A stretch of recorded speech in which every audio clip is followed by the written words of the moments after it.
ಅತಿ ಹೆಚ್ಚಾಗಿ ತಾವು ಹೇಳ್ದಂಗೆ ದಲಿತರ ಸರ್ಕಾರ ಬರಬೇಕು ಅಂತೇಳಿನೇ ಎಲ್ಲರೂ ಒಂದು ಸಂವಿಧಾನ ಉಳಿವಿಗಾಗಿ, ನಾವು ಕಾಂಗ್ರೆಸ್ಗಾಗಿ ಅಂತೇಳಿ ಮಾಡಲಿಲ್ಲ. ದಲಿತ ಸಂಘಟನೆಗಳ ಆದಷ್ಟು ಮುಖಂಡರುಗಳು ಸಂವಿಧಾನ ಉಳಿವಿಗಾಗಿ ಅಂತೇಳಿ ನಾವು ಮತ ಕೊಟ್ಟಿರೋದು ನಿಜ. ಬಟ್ಟು ಈಗ ತಾವು ಕೇಳ್ತಾ ಇರ್ತಕ್ಕಂಥ ವಿಚಾರ ಇದು ಈ ಗಡಿ ಭಾಗದಲ್ಲಿರ್ತಕ್ಕಂಥ ಮುದಿಗೆರೆ ಗ್ರಾಮ ಪಂಚಾಯಿತಿಯ ಒಂದು ಗಡ್ಡೂರು ಗ್ರಾಮದಲ್ಲಿ ಏನು ಗ್ರಾಮ ಪಂಚಾಯಿತಿಯ ಒಂದು ಆಕ್ಟ್ 1993ರಲ್ಲಿ ಏನು ಆದೇಶ ಬಂದಿದೆ, ಆ ಆದೇಶದಿಂದ ಹಿಡಿದು ಇಲ್ಲಿವರೆಗೂ ಮುದಿಗೆರೆ ಗ್ರಾಮ ಪಂಚಾಯಿತಿ ಅಂತೇಳಿ ಬಂದಿದೆ, ಗಡ್ಡೂರಲ್ಲಿ ನಡೀತಾ ಇದೆ. ಈ ಹಿಂದೆ ನಮ್ಮ ಸ್ನೇಹಿತರು ಹೇಳಿದಾಗೆ ಆಗಿನ ಒಂದು ಮೆಂಬರ್ಗಳು ಮುದಿಗೆರೆ ಗ್ರಾಮ ಪಂಚಾಯಿತಿಗೆ ಗ್ರಾಮ ಪಂಚಾಯಿತಿಯನ್ನು ಬದಲಾಯಿಸ್ತಕ್ಕಂಥ ಒಂದು ವಿಚಾರದಲ್ಲಿ ಅವರು ನ್ಯಾಯಾಲಯದ ಮೊರೆ ಹೋಗಿದ್ದಾರೆ.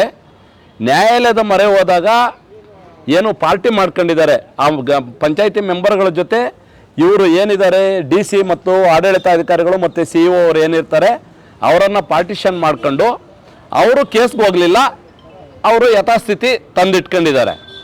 ಆದರೆ ಸರ್ಕಾರದ ಆದೇಶದ ಪ್ರಕಾರ ನಾವು ಮುದಿಗೆರೆ ಗ್ರಾಮ ಪಂಚಾಯಿತಿಯನ್ನು ಮುದಿಗೆರೆ ಕೊಡಿ ಅಂತ ಹೇಳ್ಬಿಟ್ಟು 30-35 ವರ್ಷಗಳ ನಂತರ ಈಗ ದಲಿತ ಸಂಘರ್ಷ ಸಮಿತಿ ಈಗ ಗ್ರಾಮಸ್ಥರ ಮುದಿಗೆರೆ ಗ್ರಾಮಸ್ಥರ ಪರವಾಗಿ ಹಾಗೂ ಮುದಿಗೆರೆ ಗ್ರಾಮದ ಅಂಬೇಡ್ಕರ್ ಯುವಕರ ಸಂಘದ ಪರವಾಗಿ ಇವತ್ತು ನಾವು ಪ್ರತಿಭಟನೆಯನ್ನು 11 ದಿವಸಗಳ ಕಾಲ ಮಾಡ್ತಾ ಇರೋದು ನಿಜ.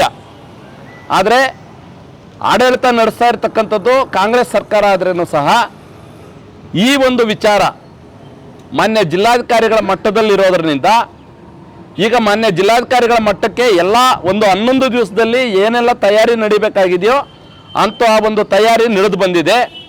ಅಧಿಕಾರಿಗಳ ಒಂದು ಕರೆಸ್ಪಾಂಡೆನ್ಸು ಪತ್ರ ವ್ಯವಹಾರ ಏನಿದೆ, ಪತ್ರ ವ್ಯವಹಾರ ಈ 2-3 ದಿನದಲ್ಲಿ ನಡೆದಿದೆ. ಈಗ ನಾಳೆ ದಿನಾಂಕ 21/3/2025 ವಿಶೇಷ ಗ್ರಾಮ ಸಭೆಯನ್ನು ಕರ್ಕೊಂಡಿದ್ದಾರೆ. ಅದು ಕರೀಬೇಕೋ ಬಿಡಬೇಕೋ ಅದು ಕಾನೂನಿನ ಚೌಕಟ್ಟಿನಲ್ಲಿ ಇರತಕ್ಕಂಥ ವಿಚಾರ, ಅದು ನಾವು ಮಾತಾಡೋದಕ್ಕೆ ಬರೋದಿಲ್ಲ. ನಮ್ಮ ವಿರೋಧ ಅಂತೂ ಇದೆ. ಇದು ಸರ್ಕಾರದ ಆದೇಶಗಳಲ್ಲಿ ಇರ್ತಕ್ಕಂಥ ಒಂದು ಗ್ರಾಮ ಪಂಚಾಯಿತಿಯನ್ನು ಬದಲಾಯಿಸಲಿಕ್ಕೆ ಯಾಕೆ ಗ್ರಾಮ ಸಭೆ ನಡೆಸಬೇಕಾಗಿದೆ? ಸರ್ಕಾರದ ಆದೇಶದ ಪತ್ರಗಳಲ್ಲಿ ಇಲ್ಲ ಅಂತಂದಾಗ ನೀವು ಗ್ರಾಮ ಸಭೆನೂ ನಡೆಸ್ಕೊಬೋದು, ಇನ್ನೊಂದು ಸಭೆನೂ ನಡೆಸ್ಬೋದು. ಆದರೆ ಮುದಿಗೆರೆ ಗ್ರಾಮ ಪಂಚಾಯಿತಿ ಮುದಿಗೆರೆಗೆ ನಡೆಸ್ಕೊಳ್ಳಿಕ್ಕೆ ಬರಬೇಕು ಅಂತೇಳಿ ಹೋರಾಟ ಮಾಡ್ತಕ್ಕಂಥ ಸಂದರ್ಭದಲ್ಲಿ ನೀವು ಪ್ರತ್ಯೇಕವಾಗಿ ವಿಶೇಷ ಗ್ರಾಮ ಸಭೆಯನ್ನು ಕರೀತಕ್ಕಂಥದ್ದು ಅದು ನಿಮಗೆ ಶೋಭೆ ತರ್ತಕ್ಕಂಥದ್ದಲ್ಲ. ಇದನ್ನು ನಾವು ಖಂಡಿಸ್ತೀವಿ.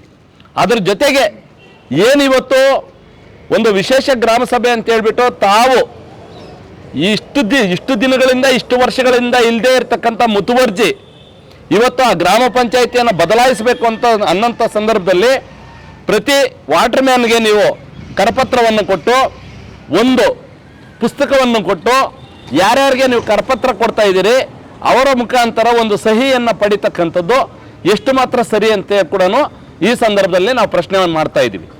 ಅದರ ಜೊತೆಗೆ ಏನಿವತ್ತು ಕರಪತ್ರ ಕೊಟ್ಟು ನೀವು ಗಡ್ಡೂರಲ್ಲೇ ಗ್ರಾಮ ಪಂಚಾಯತಿ ಉಳಿಬೇಕಾ ಮುದಿಗೆರೆಗೆ ಹೋಗ್ಬೇಕಾ ಅಂತೇಳಿ ತಾವೇನೇ ಅಲ್ಲಿ ಪ್ರಶ್ನೆಗಳನ್ನು ಹಾಕಿ ಅವ್ರ ಬಾಯಿ ಮುಚ್ಚತಕ್ಕಂಥ ಕೆಲಸ ಮಾಡಿಸ್ತಾ ಇದ್ದೀರಲ್ಲ, ಇದಕ್ಕಿಂತ ಇನ್ನು ಉತ್ತರ ಇನ್ನೇನು ಬೇಕು?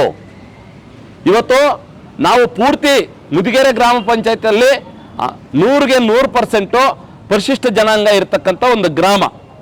ಆ ಗ್ರಾಮದಲ್ಲಿ ಏನು ಮುದಿಗೆರೆ ಗ್ರಾಮ ಪಂಚಾಯತಿ ಬರಬೇಕು ಅಂತಂದರೆ ಇವತ್ತು ಈ ಹೇಳಿಕೆಗಳು ಏನಕ್ಕೆ ಬೇಕಾಗಿದೆ? ಅಲ್ಲಿಗೆ ಟೋಟಲಿ ನೀವು ಅಸ್ಪೃಶ್ಯರು ಇರತಕ್ಕಂಥ ಒಂದು ಊರಿಗೆ ಈ ಗ್ರಾಮ ಪಂಚಾಯತಿ ಬದಲಾಯಿಸಬಾರ್ದು ಅನ್ನೋದು ಮುಖ್ಯ ಗುರಿಯಾಗಿದೆ ನಿಮ್ಮದು. ಹಂಗಾಗಿ ಇವತ್ತು ಮೇಲ್ವರ್ಗದ ಜನತೆ ಏನಿದ್ದಾರೆ ಆ ಜನರಲ್ಲಿ ನೀವು ಅರಿವನ್ನು ಮೂಡಿಸಿ ನೀವೇನೆ ಈ ಗ್ರಾಮ ಪಂಚಾಯತಿ ಅಲ್ಲಿಗೆ ಹೋಗಬಾರ್ದು ಅನ್ನೋ ಒಂದು ಉದ್ದೇಶವನ್ನು ಇಟ್ಕೊಂಡು ಇವತ್ತು ನೀವು ಕರಪತ್ರವನ್ನು ಕೊಟ್ಟು ಈ ಗ್ರಾಮ ಪಂಚಾಯತಿ ಇಲ್ಲೇ ಇರಬೇಕು ಅಂತೇಳಿ ಅವ್ರ ಬಾಯಿಂದ ಹೇಳಿಸುವಂಥ ಪ್ರಯತ್ನಗಳನ್ನು ನೀವು ಪಟ್ಟಿದ್ದೀರಿ. ಆದ್ದರಿಂದ ನಾಳೆ ನಡೀತಕ್ಕಂಥ ಒಂದು ಗ್ರಾಮ ಪಂಚಾಯತಿಯಲ್ಲಿ ಗ್ರಾಮ ಪಂಚಾಯತಿಯ ಒಂದು ವಿಶೇಷ ಸಭೆಯಲ್ಲಿ ನಾವು ಖಂಡಿಸ್ತಕ್ಕಂಥದ್ದು ಒಂದೇನೆ, ಈ ಎಲ್ಲ ಹೇಳಿಕೆಗಳನ್ನು ಕೊಟ್ಟಿರ್ತಕ್ಕಂಥವರು ಬೇರೆ ಸಮುದಾಯದಕ್ಕೆ ಒಳಪಟ್ಟಿರ್ತಕ್ಕಂಥವರಾಗಿರ್ತಾರೆ. ಅವರು ಈ ಹೇಳಿಕೆಗಳನ್ನು ಕೊಟ್ಟು ಅಲ್ಲಿ ಜನರನ್ನು ದಿಕ್ತಪ್ಪಿಸಿರೋದನ್ನು ಗಮನಿಸಿದಾಗ ಟೋಟಲಿ ಈ ಒಂದು ಮಾತನ್ನು ನಾವು ಪರಿಶಿಷ್ಟ ಜಾತಿ ಪರಿಶಿಷ್ಟ ಪಂಗಡಗಳ ಕಾಯ್ದೆ ಏನಿದೆ ಆ ಕಾಯ್ದೆಯ ಅಡಿಯಲ್ಲಿ ಅವರ ಮೇಲೆ ದೂರನ್ನು ದಾಖಲಿಸಬೇಕು. ದೂರು ದಾಖಲಿಸಿ ಅವರನ್ನು ನಾಳೆನೇ ಅರೆಸ್ಟ್ ಮಾಡಬೇಕು. ಇಲ್ಲವಾದಲ್ಲಿ ಈ ಒಂದು ಪ್ರತಿಭಟನೆ ಇನ್ನೂ ಉಗ್ರವಾಗದ ಒಂದು ಪ್ರತಿಭಟನೆಯನ್ನು ಮಾಡಬೇಕಾಗ್ತದೆ. ಮಾಡಿ ತಕ್ಕ ಉತ್ತರವನ್ನು ನಾವು ಕೊಡಬೇಕಾಗ್ತದೆ ಅಂತೇಳಿ ಕೂಡ ಈ ಸಂದರ್ಭದಲ್ಲಿ ನಾವು ಎಚ್ಚರಿಸಲಿಕ್ಕೆ ಇಷ್ಟಪಡ್ತೀವಿ ಮಾಧ್ಯಮ ಮಿತ್ರರೇ. ಜೈ ಭೀಮ್. ಹೆಚ್ಚಿನಾಗೇಶು ಶಾಸಕರಿದ್ದಾಗ ಮಧುಗಿರಿ ಗ್ರಾಮ ಪಂಚಾಯತ್ ದತ್ತಕ್ಕೂ ಅನೇಕ ಕಡೆ ಅಲ್ಲಿ ವ್ಯವಸ್ಥೆಗೂ ಕೂಡ ಪಂಚಾಯತಿಯಲ್ಲಿ ಬರಬೇಕು ಕೂಡ ಅಂತ ಅತ್ಯಂತ ಕೂಗು ಕೂಡ ಆಯಿತು. ಆದರೆ ಎಲ್ಲೋ ಒಂದು ಕಡೆ ಅದು ತಾತ್ಕಾಲಿಕ ಅದು ಸ್ಥಗಿತ ಆಯಿತು. ಇಲ್ಲಿ ಅದಕ್ಕೆ ಅದಂತ ಮಧುಗಿರಿಗೆ ಅಂತ ಹೇಳಿದ್ರೆ ಅಲ್ಲಿನ ಅಭಿವೃದ್ಧಿಗೆ ಇಲ್ಲಿನ ಸರ್ಕಾರ ಆಗಲಿ ಇಲ್ಲಿನ ತಾಲೂಕು ಆಡಳಿತ ಆಗಲಿ ಎಲ್ಲೋ ಒಂದು ಕಡೆ ಅದಕ್ಕೆ ಹಿಂದೆ ಆಗ್ತಾ ಇದೆಯಾ ಸರ್? ಈಗ 5 ವರ್ಷಕ್ಕೊಂದ್ಸರಿ ಆಳುವ ರಾಜಕಾರಣಿಗಳು, ಈಗ ನಮ್ಮ ಪ್ರಧಾನಮಂತ್ರಿಗಳೂ ಹೇಳ್ತಾರೆ ಒಂದು ಆದರ್ಶ ಗ್ರಾಮ ಮಾಡಬೇಕು ಅಂತ, ಎಂ ಪಿಗಳು ಹೇಳ್ತಾರೆ ಇನ್ನೊಂದು ಕಡೆ ಇನ್ನೊಂದು ಏನೋ ಗ್ರಾಮಗಳು ಮಾಡಬೇಕು ಅಂತ. ನಮ್ಮ ಹಿಂದೆ ಇದ್ದಂಥ ಶಾಸಕರು ಸಹ ಮುದಿಗೆರೆಯನ್ನು ದತ್ತಕ್ಕೆ ತಗೊಂಡಿದ್ದೀವಿ ಅಂತ ಇಲ್ಲಿ ನಾವು ಕೇಳ್ಪಟ್ಟಿದ್ದೀವಿ. 1 ಕಡೆ 2 ಕಡೆ ಈ ಮಾತನ್ನು ಹೇಳಿರ್ತಕ್ಕಂಥದ್ದು. ಅದು ಸರ್ಕಾರಿ ದಾಖಲೆಗಳಲ್ಲಿ ದತ್ತು ಗ್ರಾಮ ಮಾಡ್ಕೊಂಡಿದ್ದಾರೋ ಮಾಡ್ಕೊಂಡಿಲ್ವೋ ನನಗಂತೂ ಗೊತ್ತಿಲ್ಲ, ನಾನು ನೋಡಿಲ್ಲ. ಹಂಗಾಗಿ ದತ್ತಕ್ಕೆ ತಗೊಂಡಿದ್ದೀವಿ ಅನ್ನೋದಾದರೆ ಅವರ ಅವಧಿಯಲ್ಲೇ ಅವ್ರು ಯಾಕೆ ಈ ಗ್ರಾಮ ಪಂಚಾಯತಿಯನ್ನು ಇಲ್ಲಿಗೆ ತರಬಾರ್ದಾಗಿತ್ತು? ಅವರು ಒಂದು SC ಜನಾಂಗದ ಶಾಸಕರಾಗಿ ಸಚಿವರಾಗಿ ಇದ್ದಂಥ ಒಂದು ಆಡಳಿತ ಅವಧಿಯಲ್ಲಿ ತನ್ನ ಜನಾಂಗ ಅಭಿವೃದ್ಧಿ ಆಗಬೇಕು ಅಂತೇಳಿ ತಮ್ಮ ಮನಸ್ಸಲ್ಲಿ ಇದ್ದಿದ್ದೇ ಆಗಿದ್ದಿದ್ರೆ ನಿಮ್ಮ ಆಡಳಿತ ಅವಧಿಯಲ್ಲೇ ದತ್ತು ಗ್ರಾಮ ಅಂತೇನು ಹೇಳಿದರೆ ಆ ದತ್ತು ಗ್ರಾಮಕ್ಕೆ ಆ ಒಂದು ಗ್ರಾಮ ಪಂಚಾಯತಿಯನ್ನು ಅಂದಿನ ಕಾಲದಲ್ಲೇ ಬದಲಾಯಿಸ್ಬೋದಾಗಿತ್ತು. ಅವ್ರ ಗಮನಕ್ಕೂ ತಂದಿದ್ದಾರೆ. ನಮ್ಮ ಮುದಿಗೆರೆ ಗ್ರಾಮ ಪಂಚಾಯತಿ ಅನ್ನೋದು ಅವ್ರಿಗೂ ಗೊತ್ತು. ಆದರೆ ಮುದಿಗೆರೆಯಲ್ಲಿರೋದು ಗಡ್ಡೂರಲ್ಲಿ ಹಾಕಿದೆ. ಆ ಗಡ್ಡೂರಲ್ಲಿಲ್ಲದೆ ಇಲ್ಲಿ ಅಲ್ಲಿನೂ ಖಾಸಗಿ ಕಟ್ಟಡದಲ್ಲಿ, ಅಲ್ಲಿ ಏನೋ ಸರ್ಕಾರಿ ಕಟ್ಟಡ ಇಲ್ಲ, ಒಂದು ಖಾಸಗಿ ಕಟ್ಟಡದಲ್ಲಿ ಗ್ರಾಮ ಪಂಚಾಯತಿ ನಡೀತಾ ಇದೆ. ಅಂದರೆ ಇದು ಯಾಕೆ ನಡೀತಾ ಇದೆ, ಏನು ಮಾಡ್ತಾ ಇದ್ದಾರೆ ಇದನ್ನು ಅಂತೇಳಿ ಅವರೇನೆ ಪ್ರಶ್ನೆ ಮಾಡಿ ಆ ಮುದಿಗೆರೆ ಗ್ರಾಮಕ್ಕೆ ಬದಲಾಯಿಸ್ಬೋದಾಗಿತ್ತು. ಆದರೆ ಅವ್ರಿಗೂ ಆ ಮನಸ್ಸುಗಳಿಲ್ಲ. ಬಟ್ ಒಂದು ಅಧಿಕಾರಕ್ಕಾಗಿ ಬಂದಂಥವರು ಯಾರೂ ಅಷ್ಟೇ ನಾವು ಹೇಳ್ತೀವಿ ಅಭಿವೃದ್ಧಿಯನ್ನು ಕಾಣಲಿಕ್ಕೆ ಸಾಧ್ಯ ಇಲ್ಲ. ಈಗ ಅವರು ಪ್ರತಿಭಟನೆಗೆ ಬಂದಿದ್ದು ಕೇಳ್ಬೋದು.